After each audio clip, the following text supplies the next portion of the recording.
नमस्ते दोस्तों, D Kumar education platform में आपका स्वागत है।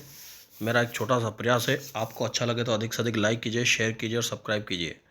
दोस्तों, हमने पिछले वीडियो में पाठ 19 गुप्तकाल और उत्तर गुप्तकाल पढ़ा। दोस्तों, ये कक्षा शिक्षक की सामाजिक विज्ञान का 19वां अध्याय था, जो कि पिछले वीडियो में पूरा कंप्लीट हो चुका है। आज हम इसके क्वेश्चन आंसर देखेंगे। क्वेश्चन आंसर 1 लाइन ये 1 लाइन क्वेश्चन आंसर है दोस्तों।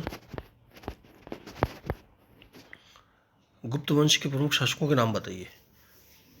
अब दोस्तों, गुप्त वंश के प्रमुख शासक कौन कौन थे? गुप्त वंश के प्रमुख शासक हमने पिछले वीडियो में पढ़ा, बहुत पिछले और उससे पहले वाले वीडियो में पढ़ा है दोस्तों। गुप्त वंश के शासक थे चंद्रगुप्त प्रथम, समुद्रगुप्त, चंद्रगुप्त द्वितीय, कुमारगुप्त, स्कंदगुप्त आदि थे दोस्तों।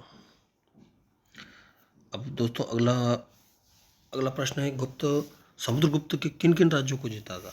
यानी कि गुप्त वंश का जो शासक था समुद्रगुप्त, उसने किन किन शासकों को, किन किन राज्यों को जीता था?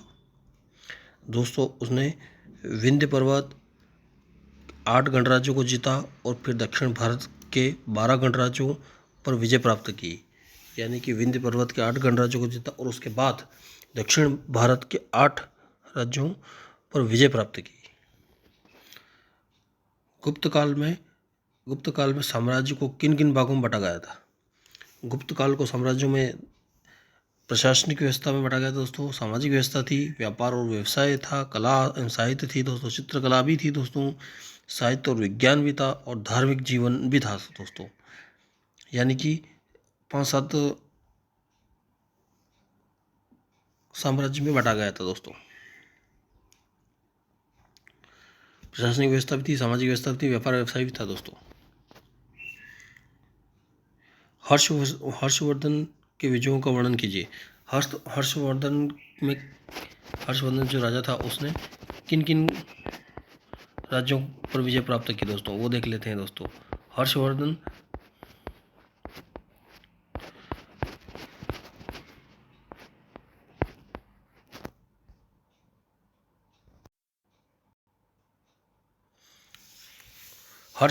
हर्ष के पिता का नाम प्रभाकर वर्धन था दोस्तों। हर्षवर्धन के पिता का नाम क्या था? प्रभाकर वर्धन। हर्ष ने हुणों को हराने में अपने बड़े भाई राज्यवर्धन की सहायता की। बंगाल के राजा शशांक ने धोखा देकर हर्षवर्धन का वध कर दिया था, अतः हर्षवर्धन को राज्य की जिम्मेदारी उठानी पड़ी थी। वह 606 ईस्वी में सिंहासन पर बैठा था। 606 ईस्वी में हर्षवर्धन सिंहासन पर बैठ गया था। उसने बंगाल के शासक शशांक को अपने भाई की हत्या का बदला लिया। हर्ष अपने पराक्रम, साहस, चतुराई से भारत को एक सूत्र में बांधने में सफल हुआ। थानेश्वर उसकी राजधानी थी। हर्षवर्धन की राजधानी थानेश्वर थी। हर्ष के राज कवि बाल भट्ट ने अपनी पुस्तक हर्ष चरित्र में सम्राट हर्ष के जीवन तथा कार्यों के बारे में लिखा है। चीनी यात्री हेनसोंग हर्ष के शासन काल में भारत आया था। चीनी यात्री हेनसोंग था जो हर्ष के शासन में भारत आया था। उसने अपने यात्रा विवरण में भारत के कई राज्यों को सामाजिक, आर्थिक और धार्मिक एवं राजनीतिक स्थिति के बारे में लिखा।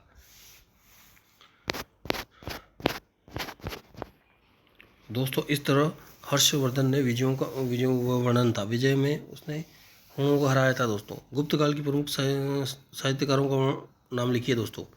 गुप्त काल के प्रमुख साहित्यकार थे आचार्य व्यास, कामंदक, वराहमिहिर सम्राट आदि थे। चंद्रगुप्त द्वितीय के द्वारा जीते गए राज्यों का नाम लिखिए दोस्तों। चंद्रगुप्त द्वितीय के द्वारा जीते गए राज्य थे, उसने मालवा, गुजरात, चंद्रगुप्त मौर्य ने मालवा, गुजरात, सोपारा, पंजाब के 7 नदियों के पार का क्षेत्र, अरब सागर का तट, बंगाल, असम, हिमालय, तलहरी तथा दक्षिण में नर्मदा नदी तक का साम्राज्य जीता था दोस्तों। अब दोस्तों, दूसरा अध्याय देखते हैं दोस्तों। माफ कीजिए दोस्तों, दूसरा प्रश्न देखते हैं। गुप्त काल में भारतीय इतिहास के स्वर्ण युग कहा जाता था, समझाइए। गुप्त काल में भारतीय को स्वर्ण युग कहा जाता था।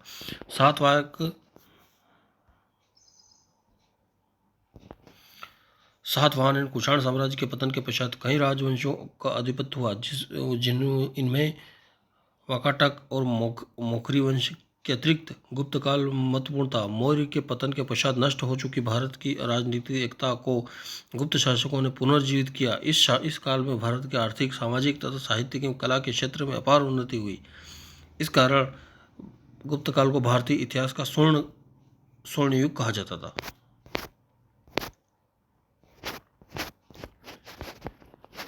एक और क्वेश्चन देखते हैं दोस्तों। 300 ईस्वी में 1800 ईस्वी तक राजनीतिक सामाजिक दशा पर प्रकाश डालिए। दोस्तों 300 ईस्वी से 800 ईस्वी तक राजनीतिक सामाजिक दशा भारत की विविध प्रकार की रही दोस्तों, अनेक प्रकार की रही, जो अपन ने पिछले वीडियो में देखे हैं दोस्तों। तीसरा देखते हैं दोस्तों, चंद्रगुप्त द्वितीय के पिता का नाम क्या था? चंद्रगुप्त द्वितीय के पिता का नाम चंद्रगुप्त था दोस्तों। माफ कीजिए दोस्तों,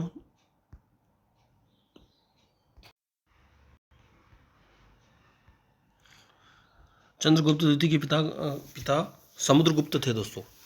चीनी यात्री हॉन्सोंग चीनी यात्री था, जो फिल इन द ब्लैंक कर रहे हैं दोस्तों, जो रिक्त स्थानों की पूर्ति कर रहे हैं। मेघदूत के रचयिता कौन थे दोस्तों? कालिदास। और मोहरली में दिल्ली स्थित हैं। अब जो सही जुड़े हैं दोस्तों देख लेते हैं दोस्तों। कालिदास क्या थे दोस्तों? कालिदास क्या थे दोस्तों? कवि। और अभिज्ञान शाकुंतका क्या है दोस्तों? कालिदास। अच्छा, अजंता क्या है दोस्तों? अजंता चित्रकला है दोस्तों। आर्यभट्ट क्या है? खगोल शास्त्र। और कामंतक क्या है दोस्तों? नीतिसार।